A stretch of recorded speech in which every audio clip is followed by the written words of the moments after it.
कैसे हैं सब बच्चे? चलिए, मैं आपका अपना टीचर तुलसीधर गौड़ आज मैं आपके लिए विश्व भूगोल वर्ल्ड ज्योग्राफी से वनों का टॉपिक लेकर आया हूं, क्योंकि इसमें बच्चों को बहुत ज्यादा कंफ्यूजन रहता है और वनों से क्वेश्चन रहता ही रहता है।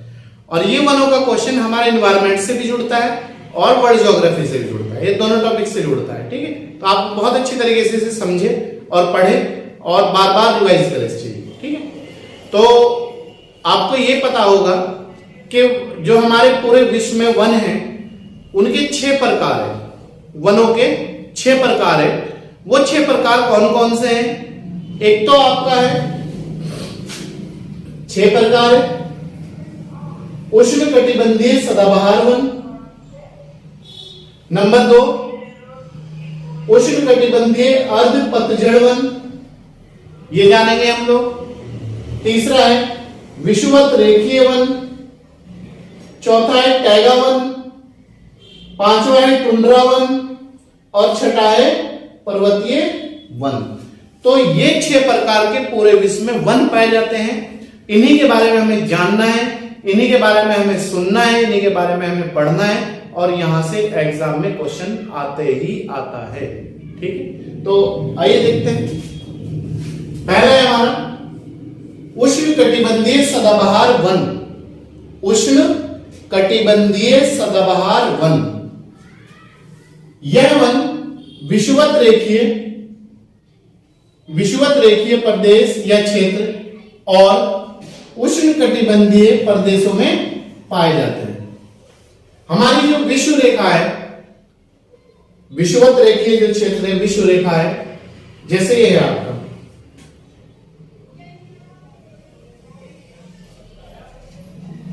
तो ये 0 डिग्री भूमध्य रेखा है आपकी और विषुवत रेखा जो है आपका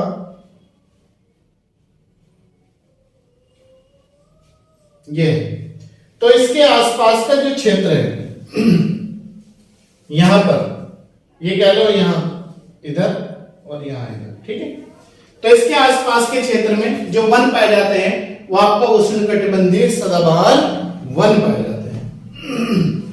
और ये जो वन पाए जाते हैं इन्हें 200 सेंटीमीटर से अधिक वर्षा चाहिए, या ये कह लो कि इस क्षेत्र में 200 सेंटीमीटर से अधिक वर्षा होती है जहां आपके उष्णकटिबंधीय सदाबहार वन पाए जाते हैं। ठीक है, एक क्वेश्चन आता है कि किस प्रकार के जो पेड़ है उनकी पत्तियां चौड़ी पाई जाती है, तो वो यही है उष्णकटिबंधीय सदाबहार वन। तो इनके पेड़ों की पत्तियां चौड़ी होती है। और दूसरा, विश्व का जो सबसे बड़ा सांप है एनाकोंडा, विश्व का जो सबसे बड़ा सांप है एनाकोंडा, वो इन्हीं वनों में पाया जाता है, उष्णकटिबंधीय सदाबहार वनों में। तो ये था हमारा उष्णकटिबंधीय सदाबहार वन। फिर दोबारा रिवाइज करा रहा हूं। उष्णकटिबंधीय जो सदाबहार वन है वो विषुवत रेखा के या विषुवत प्रदेश के आसपास पाए जाते हैं। दूसरा, इन वनों को 200 सेंटीमीटर से अधिक वर्षा चाहिए, या 200 सेंटीमीटर से अधिक जहां वर्षा होती है ये वहां पर पाए जाते हैं। उष्णकटिबंधीय जो सदाबहार वन है उनके जो पेड़ हैं उनकी पत्तियां चौड़ी होती है। और विश्व का जो सबसे बड़ा सांप है एनाकोंडा, वो उष्णकटिबंधीय सदाबहार वनों में ही पाया जाता है। क्लियर? दूसरा पॉइंट है हमारा उष्णकटिबंधीय अर्ध पतझड़ वन। उष्णकटिबंधीय अर्ध पतझड़ वन, तो ये देख लेते हैं ये क्या है। ये वन जहां 150 सेंटीमीटर से अधिक से कम वर्षा होती है, मतलब ये जो अर्ध पतझड़ वन है ये इनके पेड़ कैसे होते हैं, कुछ पत्ते लटके रहते हैं और कुछ झड़ जाते हैं। अर्ध मतलब हाफ। तो ये वहां पाए जाते हैं जहां 150 सेंटीमीटर से कम वर्षा होती है, उस क्षेत्रों में उष्णकटिबंधीय अर्ध पतझड़ वन पाए जाते हैं। ठीक है, दूसरा क्वेश्चन ये आता है उष्णकटिबंधीय अर्ध पतझड़ का जो वन है वो कौन कौन से है या कौन कौन से पेड़ पौधे हैं। साल, साल जो है इसी का वृक्ष है, उष्णकटिबंधीय अर्ध पतझड़ वन। सागौन ये भी इसी में आता है, बांस ये भी आपका इसी में आता है। तो ये थे हमारे उष्णकटिबंधीय अर्ध पतझड़ वन। तीसरा है हमारा विषुवत रेखीय वन। इसके बाद है हमारा तीसरा जो पॉइंट है मतलब सी, वो है आपका विषुवत रेखीय वन। विषुवत रेखीय वन से आप क्या समझते हैं, आप ये बताइए। विषुवत रेखीय वन का मतलब है ये है आपका ये आपकी विषुव रेखा है 0 डिग्री, आधा वर्ड उधर है आधा वर्ड इधर। तो विषुवत रेखीय का मतलब है विषुवत रेखा के आसपास जो वन पाए जाते हैं वो आपके विषुवत रेखीय वन है। विषुवत रेखा के उत्तर में आप एक चीज बताएं, विषुवत रेखा के उत्तर में कौन सी रेखा है? कर्क रेखा, ये वाली कर्क रेखा है, और इसके दक्षिण में मकर रेखा है। और जब सूर्य सीधा यहां पर पड़ता है विषुवत रेखा पर, तो आप एक चीज बताएं, तो यहां गर्मी होगी या सर्दी होगी जब सूर्य पड़ता है? तो भाई यहां गर्मी ज्यादा होगी ना, तो बोलो ना गर्मी ज्यादा होगी, क्यों टेंशन ले रहे हो इस चीज की?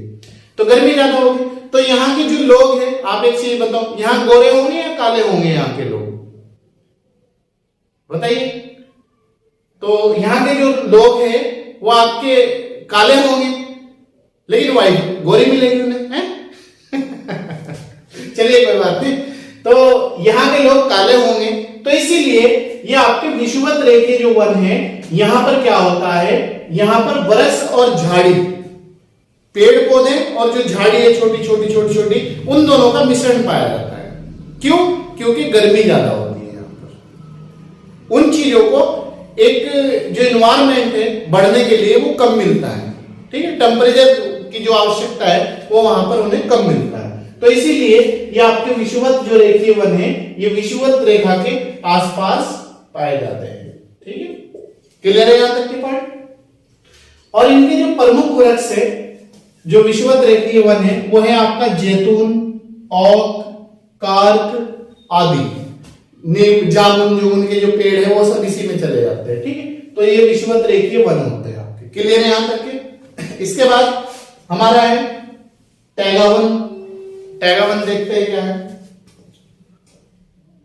टुंड्रावन देख लो, टुंड्रावन। टुंड्रावन ये हमेशा बर्फ से ढके रहते हैं। आप एक चीज ध्यान रखना कि ये हमारा उत्तरी गोलार्ध है, ये उत्तरी ध्रुव है, नॉर्थ पोल, और ये आपका साउथ पोल है, साउथ पोल। तो यहां भी बर्फ जमा रहता है, हमेशा बर्फ की चादरें जमी रहती है। इसे हम कहते हैं आपका अंटार्कटिका, और वो होता है आपका आर्कटिक महासागर, ये आपका आर्कटिक महासागर। तो यहां पर बर्फ जमी रहती है अंटार्कटिका पर। तो यहां बर्फ जमी रहने के कारण सर्दी ज्यादा पड़ती है, बर्फ ज्यादा पड़ती है। तो इसीलिए ये जो वन है हमारे टुंड्रा वन, ये बर्फ की चादर से ढके रहते हैं। क्लियर है? क्योंकि ये ध्रुवों पर पाए जाते हैं। क्लियर है? ध्रुव मतलब अंटार्कटिका वगैरह पर पाए जाते हैं। और यहां गर्मी में जब गर्मी होती है तो बर्फ पिघलने लगती है। तो यहां पर गर्मी में मांस, एक घास होती है मांस, और एक होती है लाइकेन, ये दोनों घास यहां पर उगती है। क्वेश्चन ये कई बार आ गया एग्जाम में कि मांस और लाइकेन जो घास है वो कहां पर गर्मियों में उगती है, तो आपका होती है टुंड्रा वनों में। और टुंड्रा वन कहां पाए जाते हैं? टुंड्रा वन उत्तरी ध्रुव और दक्षिणी ध्रुव पर पाए जाते हैं। और यहां पर टुंड्रा जो वन है ध्रुवों पर पाए जाते हैं, तो ध्रुवों पर हमेशा बर्फ से ये ढके रहते हैं। और जब गर्मी आती है तो वो गर्मी बर्फ पिघल जाता है, और यहां पर मांस और लाइकेन जो घास है वो पाई जाती है। क्लियर है? इसके बाद हमारा टैगावन। टैगावन देखिए, ये सदाबहार वन होते हैं। टैगा जो वन है ये सदाबहार वन होते हैं। इनके वृक्षों या वनों की पत्तियां नुकीली होती है। ये क्वेश्चन इंपॉर्टेंट है आपके लिए कि ये जो टैगा वन है इनके जो वृक्ष है इनकी पत्तियां कैसी होती है, तो इनकी जो पत्तियां है वो नुकीली होगी, सुई टाइप में, बिल्कुल धारदार, अगर लग जाए तो बिल्कुल आपको खाल को भी चीर देगी, तो इस टाइप में होती है आपकी, ठीक है। इसके बाद है हमारा पर्वतीय वन। पर्वतीय जो वन है वो आपके भारत में भी पाए जाते हैं, भारत विश्व के अन्य देशों में पाए जाते हैं, भारत के उत्तर पूर्वी क्षेत्रों में भी पाए जाते हैं। तो ये आपके पर्वतीय जो वन है, ये पर्वतों के जो पर्वत, पठार, मैदान, पहाड़ है, ये उनके आसपास के जो वन होते हैं उन्हें कहते हैं पर्वतीय वन। और ये 2500 मीटर की ऊंचाई तक पाए जाते हैं यहाँ पे पर्वतीय वन। और इनकी पत्तियां जो है काफी चौड़ी होती है। पर्वतीय जो वन है इनकी जो पत्तियां होगी वो आपकी चौड़ी होगी, ये ध्यान रखना। और ये शंकुधारी, शंख देखा है आपने शंकुधारी, तो उस टाइप में भी ये वन होते हैं आपके, शंकुधारी वन होते हैं। और इन्हें अल्पाइन वन भी कहा जाता है। पर्वतीय वनों को ही अल्पाइन वन के नाम से भी जाना जाता है। क्लियर है? तो ये था आज का हमारा टॉपिक, वनों के 6 प्रकार कौन कौन से हैं। भाई 6 ही तो वनों के प्रकार है, 6 से ज्यादा आपको कहां से समझाया जाए। जब 6 ही प्रकार के वन होते हैं तो आप 6 ही प्रकार के वन याद रखेंगे, इससे ना ज्यादा ना इससे कम। इसके बाद भी आपको कोई भी कंफ्यूज रहता है तो आप हमें कमेंट बॉक्स में कमेंट करके बता सकते हैं, उसके बाद हम आपका सॉल्यूशन तुरंत करेंगे। हमारी विनय इस कैंपस रुड़की की पूरी टीम आपके सहयोग के और आपकी सफलता के लिए दिन और रात मिलकर मेहनत कर रही है, ताकि आप लोगों का कोई भी टॉपिक ऐसा ना रहे जो एग्जाम में क्वेश्चन ना बने वहां से। ठीक, तो बाकी एक हफ्ते में आपको 3 टेस्ट मिल ही रहे होंगे। आप, मुझे उम्मीद है कि आप वो टेस्ट कंटिन्यूटी के साथ ज्वाइन कर रहे होंगे और कर रहे होंगे उनकी प्रैक्टिस। तो आप अपनी समस्या को हमारे सामने प्रस्तुत करें, उसका निदान हम करेंगे, पूरी टीम मिलकर करेगी। तो चलिए मिलते हैं आपसे नेक्स्ट क्लास में। बाकी अगर आप हमारे YouTube चैनल पर नए हैं तो सब्सक्राइब कर दीजिएगा, ताकि आपको 3 क्लास प्रतिदिन मिल सके। और अगर पुराने हैं तो कंटिन्यूटी के साथ और लोगों को भी जोड़ने की पूरी कोशिश करें, ताकि उन लोगों को भी सफलता जल्दी से जल्दी प्राप्त हो सके। चलिए मिलते हैं आपसे हम नेक्स्ट क्लास में, तब तक आप अच्छी तरीके से पढ़िए और अपना ध्यान रखिएगा। ठीक है।